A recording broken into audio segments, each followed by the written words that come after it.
என்னதான் Chennai super Kings அணியை சமாளிச்சு எல்எஸ்ஜி வின் பண்ணியிருந்தாலும் சரி, எல்எஸ்ஜி கேப்டன் கேஎல் ராகுலை பொறுத்தளவுக்கு ஏங்க எம்எஸ் தோனி பேட்டிங் வந்தாலே எங்க பவுலர்ஸ்லாம் பயப்படுறாங்க.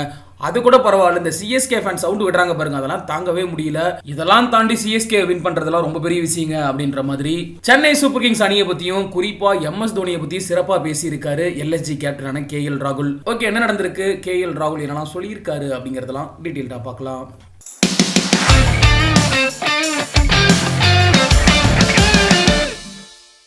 நேற்று ஐபிஎல் தொடரோட 33வது லீக் போட்டியில நடப்பு சாம்பியனா இருக்கக்கூடிய சென்னை சூப்பர் கிங்ஸ் அணியை 8 விக்கெட் வித்தியாசத்துல வீழ்த்தினாங்க லக்னோ சூப்பர் ஜெயின்ஸ் அணி. இந்த மேட்சை பொறுத்தளவுக்கு லக்னோல தொடங்குச்சு. 20 ஓவர்கள்ல சிஎஸ்கே அணி 176 ரன்கள் தான் எடுத்தாங்க 6 விக்கெட் இழப்புக்கு. அதிகபட்சமா ரவீந்திர ஜடேஜா 57 ரன்கள் எடுத்து கடைசி வரைக்கும் களத்துல இருந்தாரு. ரஹானே 36 ரன்களும் மொயின் அலி 30 ரன்களும் எடுத்தாங்க. கடைசி கட்டத்துல எப்பவும் போல சிறப்பான பினிஷிங் கொடுத்தாரு எம்எஸ் தோனி. 28 ரன்கள் எடுத்து கடைசி வரைக்கும் களத்துல இருந்தாரு. 177 ரன்கள் எடுத்தால் வெற்றி அப்படின்னு கிளம்புறாங்க லக்னோ சூப்பர் ஜெயின்ஸ் அணியை பொறுத்தளவுக்கு. தொடக்கத்துல இருந்து சிஎஸ்கே பந்து வீச்சு சிறப்பாக எதிர்கொண்டாங்க. முதல் விக்கெட் பார்ட்னர்ஷிப்புக்கே 134 ரன்கள் எடுக்க தொடக்க வீரர் டிகாக் 54 ரன்களும் கேஎல் ராகுல் 82 ரன்களும் எடுத்து விக்கெட் பறி கொடுக்க கடைசி கட்டத்தில் பூரன் 12 பந்துகளை 23 ரன்கள் எடுத்து 19 ஓவர்லயே சேஸ் பண்ணி சிஎஸ்கேவுக்கு எதிராக எல்எஸ்ஜி அணி அபார வெற்றியை பதிவு பண்ணிருக்காங்க.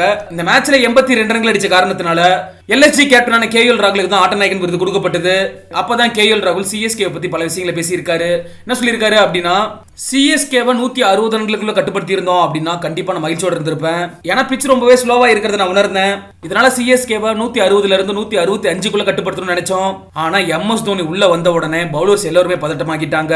அவர் கிரவுண்டுக்குள்ள என்ட்ரி கொடுக்கும் போதே பவுலர்ஸ் எல்லாருமே பிரஷர் ஆக்கிட்டாங்க. அதையும் தாண்டி ரசிகர்களோட சத்தம் உச்சகட்டத்தில் இருக்கு. அவங்களுக்கு மத்தியில இது மாதிரி பினிஷிங் மகேந்திர சிங் தோனி செஞ்சிருக்காரு. கண்டிப்பா இந்த ஒரு மேட்ச்ல எங்களால சேசிங் செய்ய முடியும் அப்படிங்கறத உணர்ந்தோம். சிஎஸ்கே ஸ்பின்னர்ஸ் வச்சு எங்களை அட்டாக் செய்ய முயற்சி பண்ணாங்க. ஆனா எங்களை பொறுத்த அளவுக்கு நல்ல ஸ்டார்ட் கொடுக்கணும் அப்படிங்கறதுல தெளிவோட இருந்தோம். அதிர்ஷ்டமா நாங்க நினைச்சது எல்லாமே நடந்துச்சு. நல்ல பார்ட்னர்ஷிப் அமைஞ்சிருச்சு அப்படின்னாலே நீங்க கொஞ்சம் ரிஸ்க் எடுத்து விளையாட முடியும். அடுத்த மேட்ச் சென்னை சேப்பாக்கத்தில் நடக்க போகுது. அங்க இருக்கக்கூடிய சிஎஸ்கே ரசிகர்கள் எங்களுக்கு ஆதரவு கொடுப்பாங்க அப்படிங்கறத நம்பல. என்னதான் ஃபேன்ஸ் மத்தியில சிஎஸ்கேவுக்கு அதிகமான சப்போர்ட் இருந்தாலும் கூட இந்த சூழலை ஏத்துக்கிட்டு விளையாட கத்துக்கணும் அப்படின்னு சொல்லி அணி வீரர்கள்ட்ட நான் சொல்லியிருக்கேன். ஏன்னா இன்னும் சில நாட்கள்லயே சென்னை சேப்பாக்கத்துல சிஎஸ்கே எதிர்கொண்டு விளையாட இருக்கும். அதுக்காக நான் அவளோட காத்திருக்கேன் அப்படின்னு சொல்லி கேஎல் ராகுல் சிறப்பா பேசியிருக்காரு. புள்ளிப்பட்டியல சென்னை சூப்பர் கிங்ஸை பொறுத்தளவுக்கு இதுவரைக்கும் மொத்தமா 7 போட்டிகளை விளையாடி 4 வெற்றிகளை பதிவு பண்ணி 3 போட்டிகளை தோல்வி அடைஞ்சு 8 புள்ளிகளோட புள்ளிப்பட்டியல சிஎஸ்கே அணி 3ஆம் இடத்துல நீடிக்கிறாங்க.